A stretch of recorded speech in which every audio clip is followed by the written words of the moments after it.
on Kevin Muscat that I'm not surprised.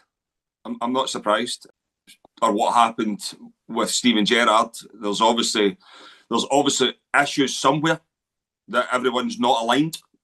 That somewhere being Kevin Thelwell, his son Robbie, and also Specky Patrick Stewart. Welcome back to Fog Football. Chris Boyd has gave his thoughts on Danny Rohl. He's first gave his thoughts on the rejection for Rick Gerrard and Kevin Muscat. Does that make Danny Rohl a bit of a yes man? Does it make him a puppet? Aye, in my eyes. What does Chris Boyd think? Fast forward, he decided to take himself out of it. Fast forward, the head coach line of Danny Rohl would be the next one to then the outrage from the Rangers fans because they were saying it was going to be Russell Martin Mark II. That they felt as if that was going to be the case. Listen, whether that is the case or not, I still think Danny Rohl needs to be given an opportunity. He can't be judged against someone else because he's been in the same league as him as such. So we'll touch on that in a minute. But then he decided that he was moving on. He wasn't going to be considered. So for me, then I think Rangers.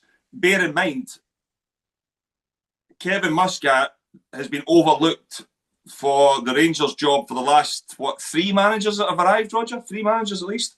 Yeah. And then it's if Rangers have went to him, he's then realised, well, wait a minute here, I've got a league to win here. I've got an opportunity to win in a league. That yous are coming to me now.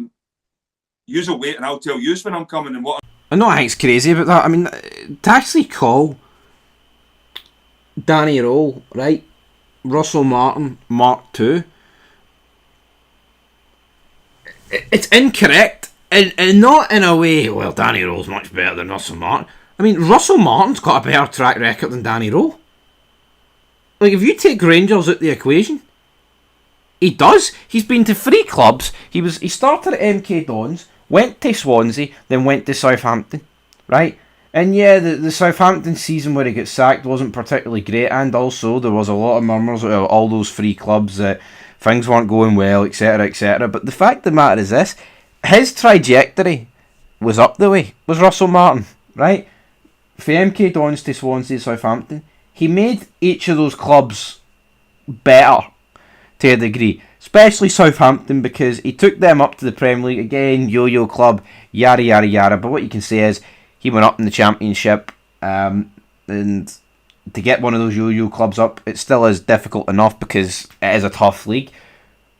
Danny Rohl has finished 12th for Sheffield Wednesday, a team that I don't think's that bad, to be honest. I know they went through their struggles, right, and all that.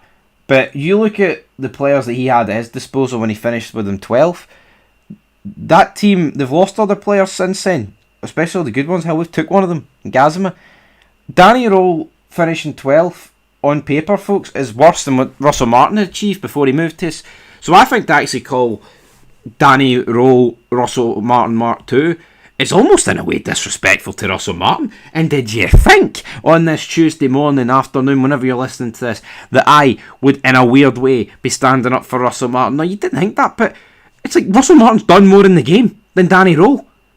I'm sick of this narrative of Danny. Oh, but he did this for Bayern, Stevie. He did this for Leipzig. He did this for Germany. He put the cones out, right? He put the cones out like a fucking ice cream man, right? Do you want a 99? Do you want raspberry sauce? Do you want a flake in it?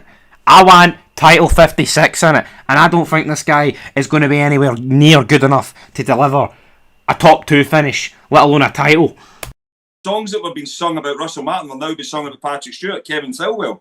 So there was banners all over the stadium. The fans don't want them anywhere near their football club. So what I'm saying is, so when they were reading between the lines, they were willing to wait on Kevin Muscat. They would obviously had to put something in place between now and Kevin Muscat being able to come and start his job at Rangers.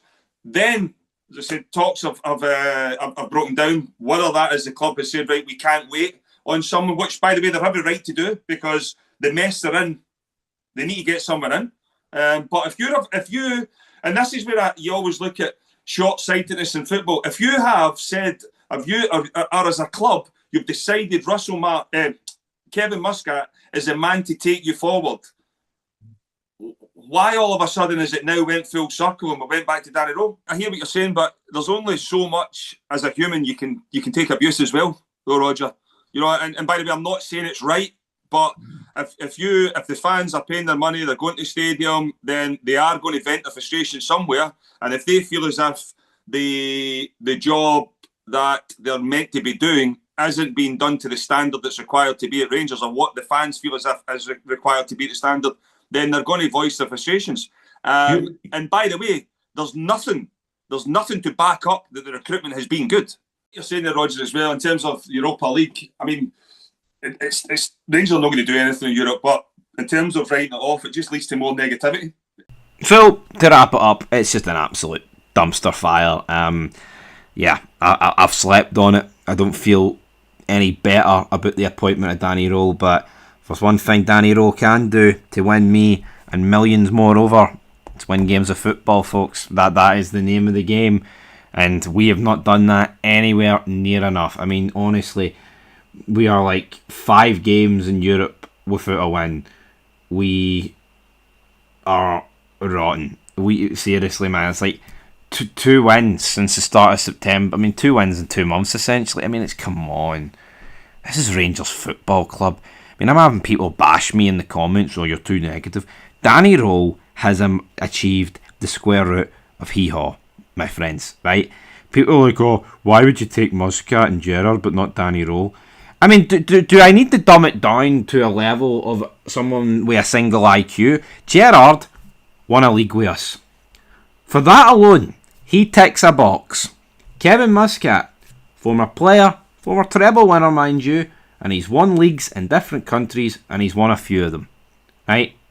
And they've both got character, and they've both got a winning mentality. What has Danny Rohl got? What does he bring that they don't? Yes man qualities? Strings? Because he's a puppet? I'm baffled, man. Thursday can't come soon enough, man. That 5:45 game, I need it. I need to inject it into me. I need a win. I need something to cheer me up.